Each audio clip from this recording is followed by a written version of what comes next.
ifa jajaniiru. Jeneraal Alburhaan ajajawwan hedduu dilbata ifa godhe keessaa jeneraalota waraanaa garee humna addaa waliin hidhata qabu jedhanis gaggeessaniiru. Alburhaan dabalataanis hoogganaa baankii biyyaalessaa Sudaan kan ta'an Hussein Yahiyyaa aangoorraa kaasuun bakka isaa ammoo Booree Alsidiiqiin mudaniiru. Ajajaan humna waraanaa Sudaan kun bulchaa baankii biyyaalessaa kana maaliif akka aangoorraa kaasan garuu homaa hin ibsine.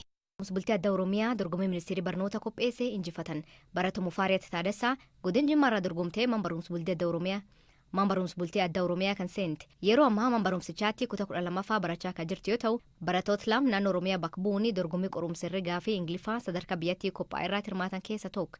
Dorgommii dilbaata dabree Finfinneetti adeemsifamu kuniin ministeerii barnoota Itoophiyaan kan qopheesse yoo ta'u magaalaa Finfinnee dabalatee naannolee 8 irraa barattoota qaxalee 16 hirmaatee wal dorgome. Dorgommiin qorumsa herregaa fi Ingiliffaa kuniin barreeffamaan kan kenname yoo ta'u barattoonni naannoo Oromiyaa bakka bu'an lamaanii sadarkaa 1ffaa fi 2ffaa ba'uun irraanan Baratuu Mufaariyaat dorgommii sadarkaa biyyattii adeemsifamu kana qabxii olaanaa fiduun tokkoffaa yoo baatu barataa fiixee Alamaayyoo ammoo lamaffaa ba'e. Barattoonni lamaanuu manbarumsa bultii addaa Oromiyaa baratu. Riippootariin keenya Maatii Olaanaa Baratuu Mufaariyaat dubbise. Kaleessa dorgommii akka biyyaatti adeemsifame tokkoffaa ba'uudhaan injifatteedhani. Dorgommii sun maali? Akkamiin injifachuu dandeessee? Egasii immoo miira akkamii qabda? Dorgommiin suni qormaata aptituudii ture. Barattootni naannoorraa barattootni lama bakka bu'uudhaan kan qorame. Sana booda yeroo qabxiin dhufu immoo ani gara tokkoffaa ba'ee jechuudha. Nama meeqa taataniiti kan qoramtan? Barattoota 16 naannoo 8 irraa jechuudha. Wanni dorgommii kana akka injifattuuf si gargaare maali? Dorgommii kana akka injifadhuuf na gargaare qo'annaadhaaf cimanii jechuun gaaffii garaagaraa intiraansiidhaafis qophaa'arra waan ta'eef waan akkasii jira. Amma bara kana qorumsa biyyoolessaan fudhattaa qophiin maal fakkaata? Qophiin baay'ee gaariidha. Modeeliilee qoramuuf jirra akkasumas kilaasiin xumurree qo'achuu jirra. Kan 9-10 riiviizhinii akkas godhaa jirra. Haala gaariin yeroo gargaaretti qophaa'aa jirra. Karoorri qabxii olaanaa akka biyyaatti fa'aa galmeessuudha. Amilee akkamii sii kenne dorgommiin kun? Dorgommichi galmeessuuf sirriitti hamilee naaf ta'ee jira. Caalaatti wanti guddaan akka irraa eegamu godhee sirriitti jabaadhuuf na gargaaree jira yeroo ibsate. Badhaasa maal fa'aa argatte taree egaa dorgommii kana injifattee booda waan ati argatte maali? Asisillee badhaasa sartifikeetii illee kennanii badhaasa maallaqaa illee meedaalii illee kennanii jiru. Kun immoo jajjabina guddaadha. Akkas hamilee namaaf ta'a warra kaaniif illee fakkeenya ta'a jedhee yaada. Fuulduratti maal ta'uudha karoorri kee eessa ga'uudhaaf yookaan ogummaan ati barachuu barbaaddu? Gara fuulduraatti arkiteekcharii ta'uu barbaada. Arkiteekcharii ta'ee immoo sirriitti nama milkaa'aa ta'e waa baay'ee hojjechuu barbaada.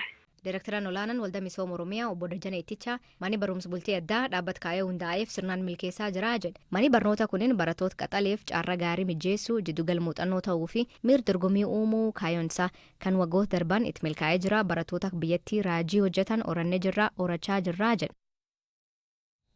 Itoophiyaa fi Eertiraan bara 2018 eegi ministeera muummee Abiy Ahmad garangoo dhufe walitti dhufeen nagaa jalqaban. Bulchoota biyyoota lamaanii irra deebiin gara Asmaaraa Finfinneetti malaa turuun cimina hariiroo isaanii argisiisaa turan.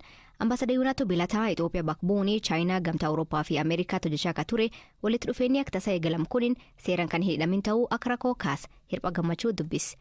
Deddeebiin ture haalaan bal'aa ture. Halkaniin guyyaadhaan walitti deddeebimuutu tureera. Waraana Tigraay sana duraa jechuudha. Pireezidaantii Isaayyaas gara Itoophiyaa dhufanii Piraayim Ministeera Abiyyis gara Eertiraan dhaqu. Hariiroon isaanii walitti dhufeenyi isaanii haalaan dhokataa waan ta'e jaalalli isaanii hariiroo biyyoonni birmadoo ta'an lama akkaataa walitti deemaniif fakkaatu. Sana keessa gadi bu'eeti hiriyyummaa addaa akka waan qabanitti walitti dhufeenyi ture. Garuu sana keessa wanti dhoksamee hojjetamaa ture akka jiru wanti nama mul'isu garuu jira. Yeroo sana shaatilingiin yeroo sana ture sun hundumsaayyuu waan argisiisu boodarra waraana Tigraay irratti labsameef haal duree raawwataa turan sana waan argisiisudha jedhanii kan dubbatan jiru. Dhugumas immoo akkas fakkaata hariiroon sun yeroo sana haalaan kan saffisaa ture. Kaayyoon inni qabatee hariiroon sun soso'aa ture. Hariiroon nama lamaan hooggantoota lamaan gidduu turedha. Wanti kun waraanuma Tigraay irratti wal tahanii bobba'uudhaaf haala mijeessuudhaaf kan bobba'aa turan fakkaata wanti sun jedheetan yaada. Heerri seerri gara hariiroo kana deebisanii fooyyessuu ittiin deemame ifa miti.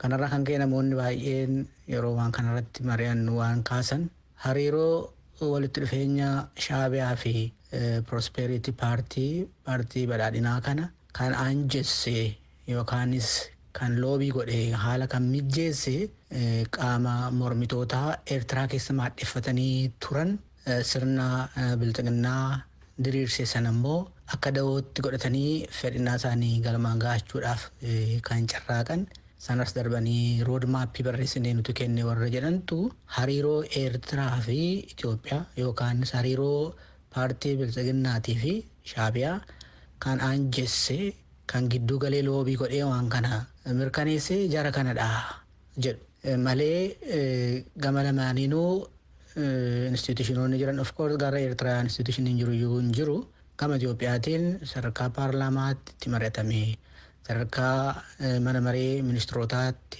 kaabineedhaan itti mari'atame ajandaan kun ragga'ee waan itti deemame miti.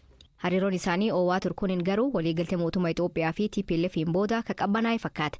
Kan irratti ambaasaadar Yuunaatuun akkan jedha. Gaafa nagaan bu'u mootummaan Itoophiyaa fi adda bilisa baasaa uummata Tigraay yoo wal ta'an deemee nageenyi kun badiilee kanaan dura raawwatamanii turaniif immoo abbaatti barbaaduunsaa itti gaafatamummaatti barbaaduunsaa waan hin oolleef Shaabiyaan kanarratti waan itti aanee dhufuu danda'u waan baraniif gaddis dallansuunis muufiinis kanarraa dhufuu danda'a. Kan biraa dahoodha TPLF'dhaan dahatanii garuu saba akka sabaatti cabsuuf jilbeeffachiisuudhaaf waan ture kan karoorfamee ittiin deemamaa ture. Utuu kun galmaan hin ga'iin nagaan sun raawwachuunsaa waliigalteen mootummaa Itoophiyaa fi adda bilisa baasaa Tigraay gidduutti raawwachuunsaa sun isaan mufachiiseera. Kanarra darbanii garee dhimma kana milkeessuudhaaf idil addunyaarraa bobba'an hundumaa yeroo isaan balfan adeemsa ture sanas piroosesii ture sana hunduma isaa yeroo isaan qeeqan dhagahama. Amma yeroo ammaa kan daangaa Tigraay keessa taa'anii jiraachuun isaanii guutuutti withdraw gochuu dhabuun isaanii kan argisiisu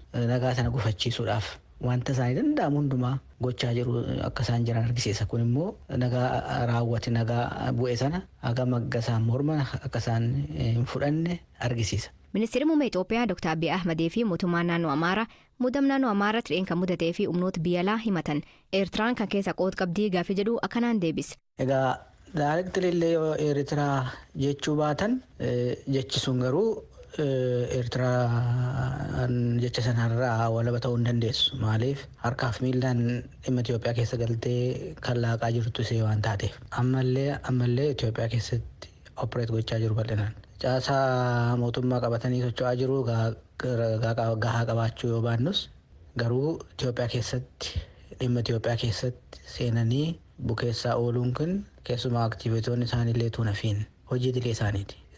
Lammiileen biyya alaa lammummaa biyya alaa qabatanii siyaasa Itoophiyaa keessa borcaa kan jiran harkaaf miilaan bukeessaa jiran baay'eetu jiru. Isaanis ilaallachuu danda'a kun. Akka waliigalaatti garuu Eertiraan jecha kanarraa walaba ta'uu hin dandeessu.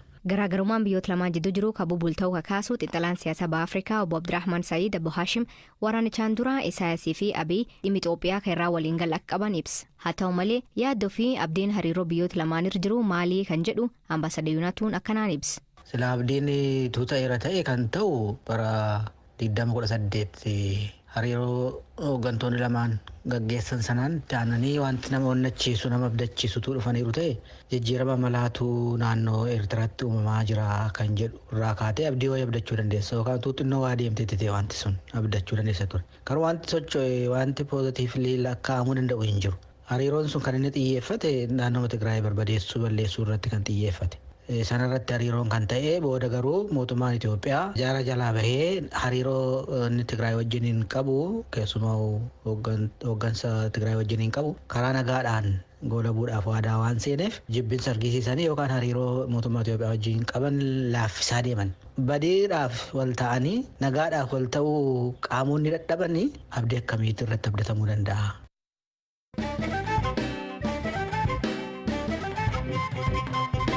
Dhaggeeffattoonni ammoo ispoortii sanii dhiyeessaa Pirimeer Liigii Ingilizii xumuramuu fi tapha yookiin 3 hafaa kan bal'inaan of ibsuu fi waayilkii Zalaalem Taaddasaa biratti argama. Zaloo barkana Arsenaal qalbii deeggartoota rarraasaa ture. Am keessaa sigigate. Asli haga torbanoota 29 ta'anitti Arsenaal Pirimeer Liigii Ingilizii kana dursaa tureera yeroo dheeraatiif jechuudha. Keessumaa deeggartoonni Arsenaal hedduun isaanii abdatanii ture guutummaa addunyaarraati. Bifa kanaan dura hin baramneen waan adda godhu Arsenaal bara kana waancaa akka nyaatuuf deeggartoonni Arsenaal biyyoota kan akka Rwaandaa, Yuugaandaa fa'aa keessaa biyyoota kaanirraallee akka isaan guyyaa sanbataallee kadhannaa gochaafii turan dhagaa turre. Deeggaruurra darbee rabbiin kadhachaafii turan jechuudha hanga sanatti ture. Arsenaal bara kana turtii waggaa 19 booda waancaa injifachuu danda'a jedhanii abdiin eeggataa turanii garuu sun